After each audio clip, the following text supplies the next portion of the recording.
Okay, let's get started. It is the 30th of January 2025, and I've come to the conclusion that I am a living, breathing paradox. Hi, I'm Bill, and welcome to my astrophotography channel. So let's dig into that a little bit. If you've been following the channel, you know that I made a decision to put my two telescopes into starfront observatories in Rockwood, Texas. Part of the justification for doing that was saving money that I would expend when I was going down to landers, GMARS, or out into the desert area to image during the new moon period. So take that savings and apply it to the monthly cost at Starfront. But the paradox is, my birthday's coming up February 5th. I've had some conversations with Kim, who I'm helping get her two telescopes up and running. And prior to even having a conversation with Kim, I'd already been thinking about wanting to image the Milky Way. The Milky Way is a deep sky object, so it's astrophotography. I have a Fuji X-T4. I have a Fuji X-T1. I have a reasonably good tripod to start with. And I've decided to just go ahead and start to plan to do my first trip to go out and image the Milky Way. Now, I've had a conversation with Lori, and she wants to go out and travel more in the western United States. There's a lot of interesting geological landscapes. She enjoys our travels where we've seen some of those landscapes. She wants to go to Monument Valley and other places. And so, we discussed it's going to mean jumping in the van. It's going to mean driving hundreds of miles. And it's going to mean going during periods when the moon is not up. And that also means going to darker skies. So with imaging the Milky Way, ideally you want the darkest skies that you can find. And so it puts me back in the van again, incurring costs to travel. But on these trips, Lori will be with me, and we can sightsee and see other things in the area and kind of hit multiple areas to try and get different foreground opportunities to image the Milky Way. So I bought myself a gift. So I bought myself a Rokinon 12mm f2.0 wide-angle lens. It is a manual focus, and I'm okay with that. I've done some manual focusing before. The X-T4 anyway has a focus peaking option, so I'll look to leverage that. And this should be arriving in a couple of days, and this will be the lens that I start out with. It's equivalent, around 19 millimeter, equivalent to the 35 if you're comparing to 35 millimeter full frame. So I think a good place to start, $229, had some Amazon points there, about 35 bucks. So I'm in for just under $200. I think that's reasonable. I am going to avoid purchasing any trackers at this time. I am going to work with taking images, maybe 8 to 16 images, and then I'm going to stack. I downloaded Sequitur, and this is a tool that I can use to stack and allows me to work with the data and take care of both the foreground and the sky. And so this is what I'll be working with. I'll probably generate some dark calibration files as well.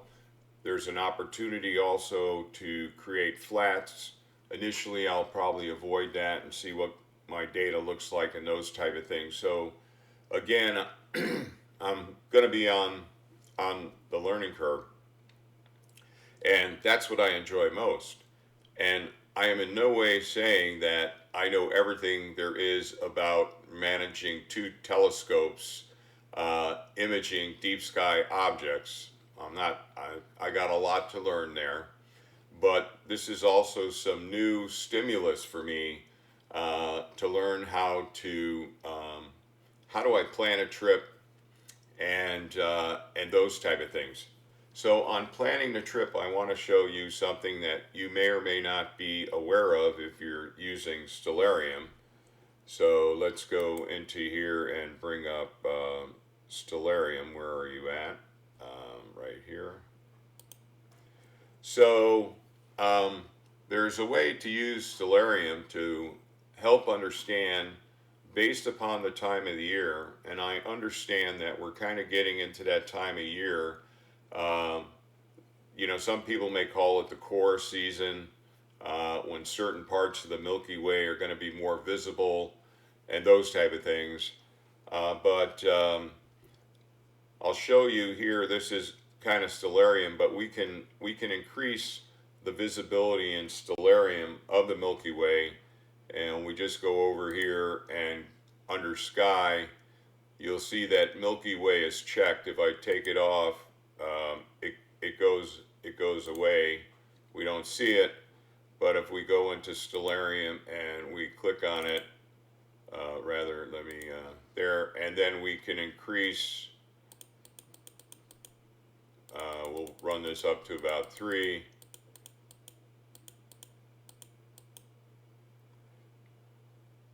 And so we can help see, and I've started to look around for dates on a possible first trip. And I'm looking January, February, March, April. We might be able to find it in the south if we come into the third month.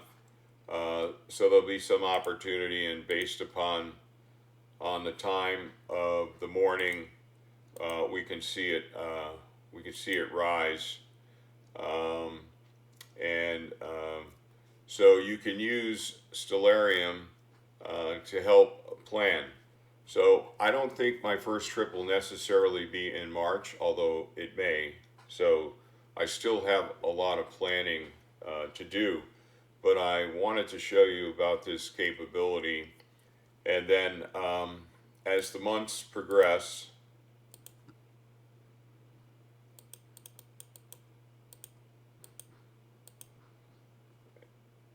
what is that there? Oh, that's the moon. So we probably don't want to image when the moon is there, but let's see. And again, when we get into summertime, shorter nights in a sense. So let's try and so as we get around, so you can play with the date and time and hours of the day, and you can kind of get a feel for where the Milky Way will be. If we go in and let's add this icon here, deep sky objects, and then we come up here, we can like see here's the Great Rift. So let me kind of move this up a little bit. So as you can see here, we've got the Great Rift, and there's some other features that you can look at, like is that Beatty's window.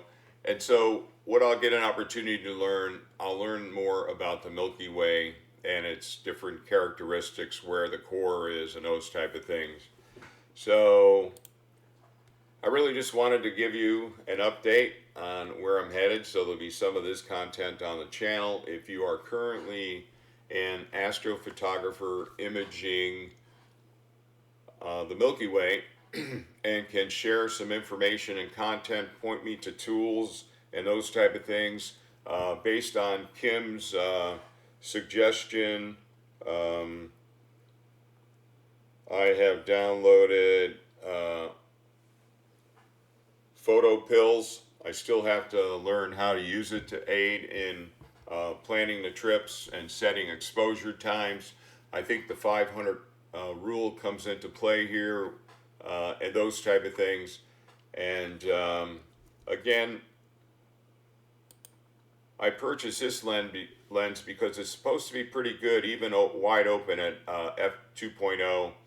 And then the other variable I'll need to work with is exposure length and as well as ISO. So these are all things that I'll learn as a newbie, and you know, uh, and I'm back in the van again, the camper van with Lori. And these could be shorter trips. And while I'm out there waiting, for 3 a.m. in the morning, because that's going to be when the, if we come back here into,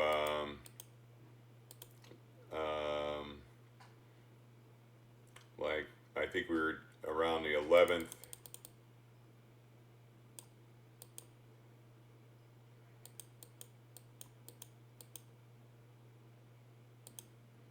You know, 6 a.m. So, you're going to be, depending on the month, different times of the night is when I'm going to have to be out there ready to capture images and everything. Oh, here, I was showing, I didn't have this screen up.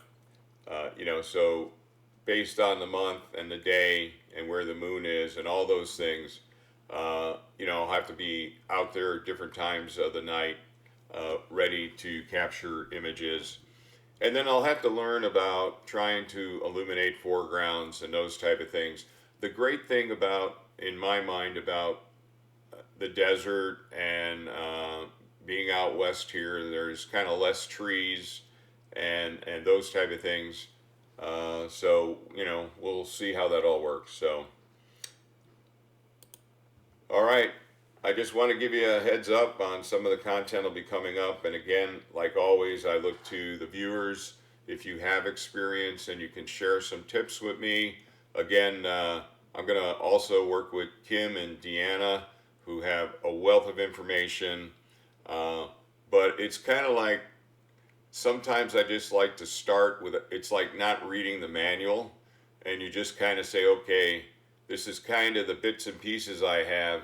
Now let me explore and see what I can put together without too much information. But again, if you have information that you feel would be helpful, you're imaging the Milky Way, there's tools that you're using and those type of things, please take time to drop some information in the comments. I greatly appreciate it.